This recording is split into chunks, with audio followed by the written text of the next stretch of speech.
Students, बेटा आज जो टॉपिक हम स्टडी करेंगे वो है कॉस्ट का। जब भी इकोनॉमिक्स में हम कॉस्ट की बात करते हैं तो कॉस्ट से मीनिंग हमारा कॉस्ट ऑफ प्रोडक्शन ही होता है। इसमें कुछ कंसेप्ट्स पहले स्टडी करेंगे, explicit cost and implicit cost. Explicit cost होती है वो वाली कॉस्ट जो एक एंटरप्रेन्योर या कोई फर्म दूसरों को देती है उनकी फैक्टर सर्विसेज के लिए।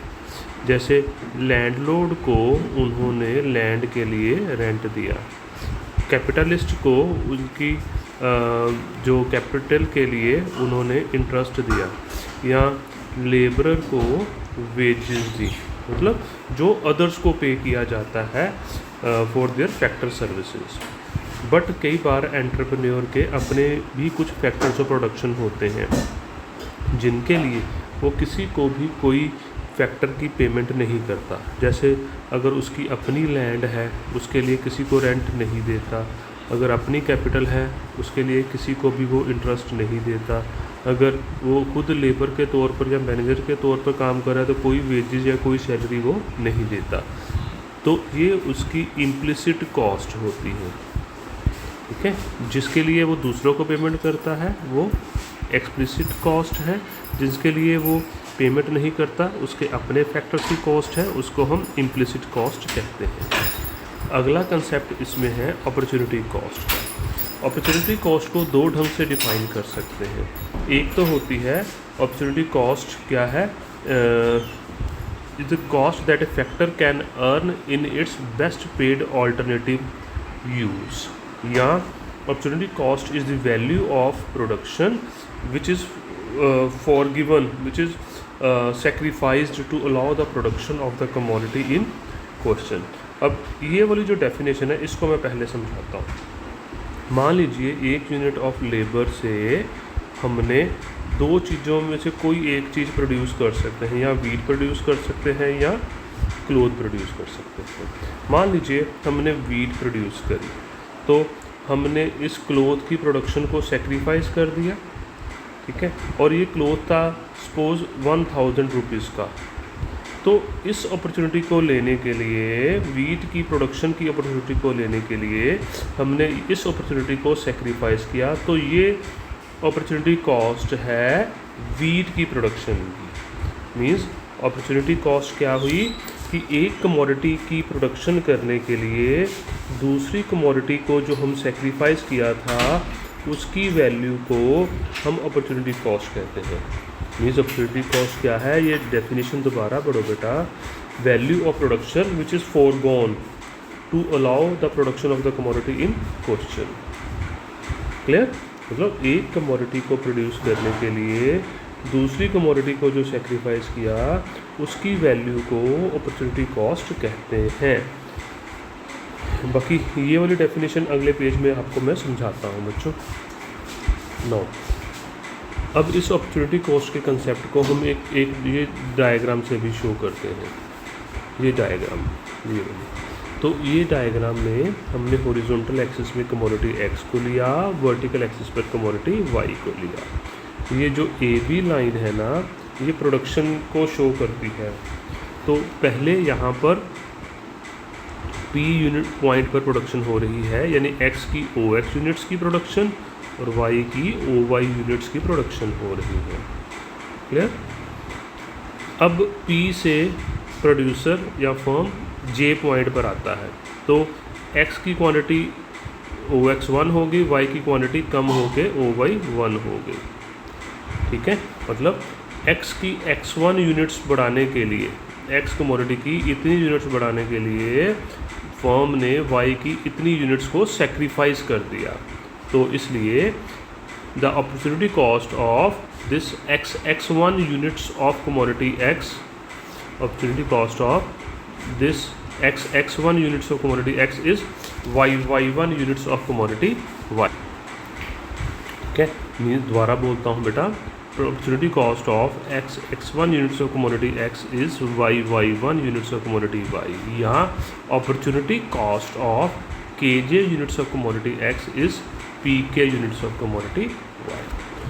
अब इस अपॉर्चुनिटी कॉस्ट को जब मनी के टर्म्स में एक्सप्रेस किया जाता है ना, तो इसको ट्रांसफ़र अर्निंग्स भी कहते हैं। ट्रांसफ़र अर्निंग्स क्या है? वो वाली earnings that a factor can earn in its best paid alternative use, उसको ट्रांसफ़र अर्निंग्स कहते हैं। मान लीजिए कोई लेबर है, वो लेबर ए फैक्ट्री में भी लग सकती है, बी में भी, सी में भी और डी में भी लग सकती है। अगर ए में लगती है तो उसको डेली 200, बी में 220, सी में 250 और डी में उसको मान लीजिए 190 रुपये मिलते हैं। तो क्लियरली वो लेबर फैक्ट्री सी में काम करेगी, है ना। तो सी में काम करने के लिए उसने इन 3 अपॉर्चुनिटीज़ को छोड़ दिया, राइट। तो इन ऑल्टरनेटिव, उसके मतलब इस सी में जो काम किया था उसके 3 ऑल्टरनेटिव्स और थे, ए फैक्ट्री या बी फैक्ट्री या सी फैक्ट्री। तो इनमें से बेस्ट पेड कौन सी थी? ये वाली 220 वाली। तो ये उसकी अपॉर्चुनिटी कॉस्ट है। मतलब लेबर की अपॉर्चुनिटी कॉस्ट क्या है यहाँ पर? ₹220, मीन जो उसके बेस्ट पेड ऑल्टरनेटिव यूज़ है, जो उसका बेस्ट पेड ऑल्टरनेटिव यूजेस तो 3 थे बच्चे, 2 और ये तीसरा, और उनमें से बेस्ट पेड कौन सा था? बी। तो ये उसकी अपॉर्चुनिटी कॉस्ट हो गई। हाँ, इसके बाद जो अगला टॉपिक है इसमें वो थ्योरीज ऑफ कॉस्ट है। हम 2 थ्योरीज करनी है इसकी कॉस्ट की, एक ट्रेडिशनल थ्योरी और एक मॉडर्न थ्योरी। सबसे पहले हम करेंगे traditional theory of cost. Traditional theory of cost में जो कॉस्ट हैं वो 2 तरह की होंगी, short run cost and long run cost. Short run cost और लॉन्ग रन कॉस्ट को समझाने के लिए पहले मैं आपको बताऊंगा इकोनॉमिक्स में शॉर्ट रन क्या है और लॉन्ग रन क्या है। इकोनॉमिक्स में वो पीरियड शॉर्ट पीरियड या शॉर्ट रन होता है जिसमें कुछ फिक्स्ड फैक्टर होते हैं एंड कुछ वेरिएबल फैक्टर्स होते हैं, ठीक है। और लॉन्ग रन वो टाइम पीरियड होता है जिसमें all factors are variable, all variable factors होते हैं। क्लियर? ये चीज़ हमने प्रोडक्शन फंक्शन वाले चैप्टर में भी समझी हुई है। तो हम इकोनॉमिक्स में इन 2 तरह की जो ट्रेडिशनल थ्योरी ऑफ कॉस्ट में ये कॉस्ट को 2 हिस्सों में बांटेंगे, short run cost and long run cost. ये देखिए, ये कॉस्ट का हमने एक ये चार्ट बनाया। एक कॉस्ट जो है वो 2 तरह की है, short run cost and long run cost. Short run cost में टोटल कॉस्ट, एवरेज कॉस्ट और मार्जिन कॉस्ट आती है। लॉन्ग रन कॉस्ट में भी long run total cost, average cost and margin cost आती है। फिर आगे जो शॉर्ट रन की टोटल कॉस्ट है ना, वो 2 तरह की है, फिक्स्ड कॉस्ट और वेरिएबल कॉस्ट। एवरेज कॉस्ट भी 2 तरह की है, एवरेज फिक्स्ड कॉस्ट और एवरेज वेरिएबल कॉस्ट। हमने टर्न बाय टर्न इन सभी को डिस्कस करना है। तो फर्स्ट शॉर्ट रन कॉस्ट में हम स्टार्ट कर रहे हैं टोटल कॉस्ट से। टोटल कॉस्ट क्या होगी? जो प्रोडक्शन के लिए टोटल कॉस्ट आती है। तो टोटल कॉस्ट आगे देखो 2 तरह की हैं, फिक्स्ड कॉस्ट और वेरिएबल कॉस्ट। शॉर्ट रन में total cost equal to total fixed cost and total variable cost. पहले हम एक्सप्लेन करते हैं ये टोटल फिक्स्ड कॉस्ट, और इसको सप्लीमेंट्री कॉस्ट भी कहते हैं। Fixed cost is the cost of fixed factors of production. Fixed factor मतलब जो फैक्टर चेंज नहीं होते हैं। जैसे हर आउटपुट पे फिक्स्ड कॉस्ट सेम रहती है, चाहे हम आउटपुट थोड़ी प्रोड्यूस करें चाहे ज़्यादा प्रोड्यूस करें। जैसे बिल्डिंग पर जो रेंट देना है वो फिक्स्ड है, हमने अपनी कैपिटल पर जो इंटरेस्ट देना है वो फिक्स्ड है, चाहे आउटपुट 0 प्रोड्यूस करे, चाहे 1 यूनिट 2 यूनिट 3 यूनिट जितनी भी प्रोड्यूस करे। अगर फिक्स्ड कॉस्ट 10 है तो then it will remain 10 at all levels of output. Clear? इसके नेम से ही क्लियर है, ये फिक्स्ड कॉस्ट है। दूसरी तरफ होती हैं वेरिएबल कॉस्ट, और ये इसका कर्व भी अगर बनाते हैं ना फिक्स्ड कॉस्ट का, वर्टिकल एक्सिस पर हमने फिक्स्ड कॉस्ट लिया, हॉरिजॉन्टल एक्सिस पर आउटपुट लिया, तो आउटपुट बढ़ रही है बट फिक्स्ड कॉस्ट 10 की 10 ही है, इसलिए इसका curve parallel to horizontal axis आता है फिक्स्ड कॉस्ट का, राइट। उसके बाद है total variable cost. Variable cost और prime cost is the cost of variable factors. Variable factors वो होते हैं जो चेंज हो जाते हैं, है ना। जैसे ज़्यादा आउटपुट के लिए हमें ज़्यादा वेरिएबल फैक्टर लगाने की ज़रूरत पड़ती है। जैसे प्रोडक्शन बढ़ाने के लिए लेबर ज़्यादा चाहिए, हमें रॉ मटेरियल ज़्यादा चाहिए, है ना। तो ये सारे वेरिएबल फैक्टर्स होते हैं। तो अगर आउटपुट कम है तो वेरिएबल कॉस्ट भी कम है, अगर आउटपुट ज़्यादा है तो वेरिएबल कॉस्ट भी ज़्यादा होगी। But variable cost per law of variable proportions भी लागू होता है। तो इसको हम एक टेबल और डायग्राम से समझाते हैं कि ये फिक्स्ड कॉस्ट कैसे, वेरिएबल कॉस्ट कैसे बढ़ती है। ये देखिए, ये हमारी टेबल है output total variable cost. Output zero है, वेरिएबल कॉस्ट भी ज़ीरो है। उसके बाद जैसे जैसे आउटपुट बढ़ रही है वैसे वैसे वेरिएबल कॉस्ट देखो बढ़ रही है।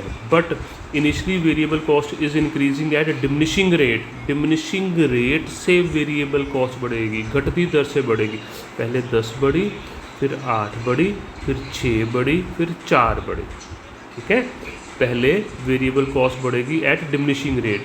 10 इंक्रीज हुई, 8, 6, 4, फिर कांस्टेंट रेट से 4, फिर इंक्रीजिंग रेट से बढ़ेगी, 6 बढ़ी, 8 बढ़ी और फिर 16 बढ़ा दी। क्लियर। तो चेंज इन वेरिएबल कॉस्ट कितनी आई, देखिए पहले 10 की चेंज आई, फिर 8 की, फिर 6 की, 4 की, 4 की, फिर 6, 8 और 16। क्लियर। तो अगर इसका हम कर्व बनाते हैं टोटल वेरिएबल कॉस्ट का, ये टोटल वेरिएबल कॉस्ट का कर्व बना कि initially it is increasing at diminishing rate, फिर कांस्टेंट रेट, फिर इंक्रीजिंग रेट से। बेटा अगर कोई चीज़ डिमिनिशिंग रेट से बढ़ती है ना, उसकी स्लोप ऐसे होती है, ये डिमिनिशिंग रेट। अगर कांस्टेंट रेट से बढ़े तो उसकी स्लोप 45 डिग्री, अगर इंक्रीजिंग रेट से बढ़े तो उसकी स्लोप ऐसे होती है, ये इंक्रीजिंग रेट वाली है, ये कांस्टेंट वाली है। तो हमारे में तीनों ही हैं, डिमिनिशिंग रेट पहले, फिर कांस्टेंट रेट, फिर इंक्रीजिंग रेट। तो पहले डिमिनिशिंग रेट, ऐसे डिमिनिशिंग रेट, कांस्टेंट रेट, फिर इंक्रीजिंग रेट। तो इसीलिए ये long run total variable cost curve हमारा, ये देखिए इस ढंग से आता है टोटल वेरिएबल कॉस्ट। क्लियर। तो ये है हमारा टोटल वेरिएबल कॉस्ट। अब हमें पता है ये जो टोटल वेरिएबल कॉस्ट और टोटल फिक्स्ड कॉस्ट को मिला के ये टोटल कॉस्ट बनता है, ये हमने किया हुआ है फर्स्ट स्टार्टिंग में ही। We know that total cost is equal to total fixed cost plus total variable cost. तो इनका रिलेशनशिप स्टडी किया, एक ही टेबल में टोटल फिक्स्ड कॉस्ट भी बनाई, टोटल वेरिएबल कॉस्ट भी बनाई। फिक्स्ड कॉस्ट का कॉलम वही वाला हमने फिल किया और वेरिएबल कॉस्ट का भी वही वाला फिल किया, और ये टोटल कॉस्ट इन दोनों को टोटल करके 10 + 0, 10 + 10 20, 10 + 18 28, 10 + 24 34। तो ये हमारा टोटल कॉस्ट का कर्व बन गया, टोटल कॉस्ट की वैल्यूज आ गई। तो अब इन तीनों के रिलेशनशिप को, TFC के, TVC के और TC के रिलेशनशिप को हम एक डायग्राम से शो करते हैं। ये टोटल फिक्स्ड कॉस्ट है, जैसे हमने पहले स्टडी किया हुआ है। ये टोटल वेरिएबल कॉस्ट है और ये टोटल कॉस्ट है। हर बार देखो ये TC जो है TVC के पैरेलल होगी। देखो TC और TVC, क्योंकि इनका डिस्टेंस देखो यहाँ पर भी सेम है ना, हर बार 10 10 10 10 10 का डिस्टेंस है हर बार, है ना। देखो हर बार 10 10 का डिस्टेंस है ना, तो इन दोनों का डिस्टेंस जो है वो सेम है। क्लियर। और शुरू में ये TC और TVC दोनों बराबर, TFC दोनों बराबर है। ये TC और TFC दोनों एक ही पॉइंट से शुरू होती है। देखो ये TFC और TC इनिशियली दोनों बराबर है। क्लियर बच्चों, ये हो गया इनका रिलेशनशिप। तो हमने ये देखिए इस टेबल में ये जो चार्ट बनाया था, इस चार्ट के अकॉर्डिंगली हमने ये total cost, total fixed cost, total variable cost और इनके रिलेशनशिप को स्टडी कर लिया। तो अगला हम कंसेप्ट करेंगे हम एवरेज कॉस्ट का। तो एवरेज कॉस्ट का कंसेप्ट करने के लिए ये हमारा आ गया एवरेज कॉस्ट का कंसेप्ट। एवरेज कॉस्ट क्या होती है? Total cost divided by output, और शॉर्ट पीरियड में average cost is equal to average fixed cost plus average variable cost होती है। तो पहले हम एवरेज फिक्स्ड कॉस्ट करेंगे। एवरेज फिक्स्ड कॉस्ट आएगी total fixed cost divided by output. ये इसका हमने टेबल बना लिया। टोटल फिक्स्ड कॉस्ट की वही वाली वैल्यूज़ ले ली, 10 10 10 10 10 वाली जो पिछली टेबल में थी। आउटपुट 1 2 3 4 5 6 7 8, इसमें ज़ीरो वाला नहीं शो किया, ज़ीरो वाला क्लियर। उसको एवरेज फाइंड करते वक्त ना आउटपुट ज़ीरो ना दिखाना। ये एवरेज फिक्स्ड कॉस्ट आ गई, TFC divided by output, 10 divided by 1, 10 divided by 2, ये इधर वैल्यूज़ उसकी आ गई। और ये AFC की वैल्यूज़ हैं 10, 5, 3.3, 2.5, जो इसको इससे डिवाइड करके आई है ना। तो ये AFC देखिए लगातार फॉल करता है, इसलिए AFC का कर्व ऐसे है। दिस इज AFC लगातार फॉल कर रहा है, ठीक है। अब AFC के बाद हम करेंगे एवरेज वेरिएबल कॉस्ट करेंगे बेटा। एवरेज वेरिएबल कॉस्ट आएगी total variable cost divided by output. ये टेबल बनाया हमने, आउटपुट 1 2 8, टोटल वेरिएबल कॉस्ट की वही वाली वैल्यू जो पहली वाली टेबल में ली थी, 10 18 24 28 32, और ये average variable cost, this divided by 1, 18 divided by 2, 24 divided by 3, इस तरह से ये एवरेज वेरिएबल कॉस्ट आ गया। तो एवरेज वेरिएबल कॉस्ट जो हमारे पास आया बेटा, इसका हम डायग्राम भी बनाते हैं। पहले तो देखो एवरेज वेरिएबल कॉस्ट फॉल कर रहा है, फिर बढ़ना शुरू कर देता है, यानी कि पहले फॉल कर रहा है फिर बढ़ना शुरू कर देता है। इसलिए ये जो एवरेज वेरिएबल कॉस्ट कर्व है वो बेटा ये देखो V शेप का आया है, ठीक है। ये एवरेज वेरिएबल कॉस्ट है। अब हम इन दोनों में रिलेशनशिप करते हैं स्टडी, एवरेज फिक्स्ड कॉस्ट में और एवरेज वेरिएबल कॉस्ट में और एवरेज कॉस्ट में। हमें पता है जो शॉर्ट रन की एवरेज कॉस्ट है ना, तो average fixed cost plus average variable cost होती है। तो इसी को हम एक टेबल और डायग्राम से शो करेंगे। टेबल में तीनों चीज़ें AFC भी, ABC भी और AC भी हम बनाएंगे पहले। ये देखिए ये टेबल है। पिछले वाले टेबल्स जो बनाए थे उनमें से वहाँ से AFC की वैल्यू ली, ABC की वैल्यू ली, तो इन दोनों को टोटल करके हमारे पास AC आ जाएगा। 10 + 10, 5 + 9, ये वैल्यू सारी आ गई, क्लियर। ये टेबल शो करता है relationship between AC, AFC and ABC। अब इनके रिलेशनशिप को ये डायग्राम से भी शो कर देंगे। तो पहले हमने डायग्राम में इस AFC का कर्व बनाया। AFC का कर्व एवरेज फिक्स्ड कॉस्ट हमेशा फॉल करती है। ये एवरेज वेरिएबल कॉस्ट है और ये एवरेज कॉस्ट है जो कि U शेप का बन रहा है। ये इसका कांस्टेंट वाला पॉइंट है, ये इसका। ये देखो ना एवरेज कॉस्ट देखो फॉल कर रहा है, फिर कांस्टेंट हो गया, फिर इंक्रीज करता है, फॉलिंग, कांस्टेंट, देन राइजिंग। ये एवरेज कॉस्ट है, क्लियर ना। अब उस चार्ट जो हमने स्टार्टिंग में किया था उसका शॉर्ट रन का अगला पॉइंट है मार्जिनल कॉस्ट। मार्जिनल कॉस्ट क्या होती है बेटा? मार्जिनल कॉस्ट होती है addition made to total cost by producing 1 extra unit of the commodity. या मार्जिनल कॉस्ट को इस इक्वेशन से भी बना सकते हैं, शो कर सकते हैं कि marginal cost of nth unit is equal to total cost n minus total cost n-1। ठीक है, मतलब जब हम अपनी प्रोडक्शन को 1 यूनिट और बढ़ाएं, उससे टोटल कॉस्ट में जो चेंज आए उसको मार्जिनल कॉस्ट कहते हैं। जैसे मान लीजिए हमारी आउटपुट थी 10 यूनिट्स, तो हमारी टोटल कॉस्ट थी मान लीजिए 80 रुपीज़। अब हमने 11 यूनिट प्रोड्यूस किए, टोटल कॉस्ट हो गई 85। तो यहाँ पर इस में 11th यूनिट की जो मार्जिनल कॉस्ट है ना वो 5 आएगी, इन दोनों का डिफरेंस। ठीक है, मतलब जब हमने अपनी प्रोडक्शन को 1 यूनिट और बढ़ाया, उससे टोटल कॉस्ट में जो चेंज आई उसको हम कहते हैं मार्जिनल कॉस्ट। तो ये हमने इसको इस टेबल से भी शो किया, टेबल की टोटल कॉस्ट हमने पिछली वाली टेबल से ले लिया और ये मार्जिनल कॉस्ट आ गई। कितनी चेंजेस आई देखिए, 10 की चेंज आई, 8 की चेंज आई, 6 की चेंज आई, फिर 4 की, फिर 4 की, फिर 6 की, 8 की और 10 की, 16 की चेंज आई।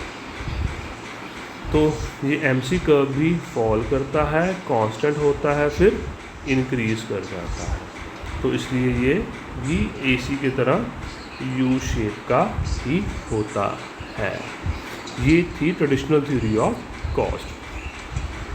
बेटा अब इस ट्रेडिशनल थ्योरी ऑफ कॉस्ट में अब देखो, वो हमने जो चार्ट किया था उस चार्ट के अकॉर्डिंगली सारी चीज़ें डिस्कस कर ली हैं हमने शॉर्ट रन की कॉस्ट के total cost, total fixed cost, total variable cost, फिर इन तीनों में relationship, average cost, average fixed cost, average variable cost, फिर इन तीनों में रिलेशनशिप, और ये मार्जिनल कॉस्ट वाला कंसेप्ट भी हमने कर लिया है।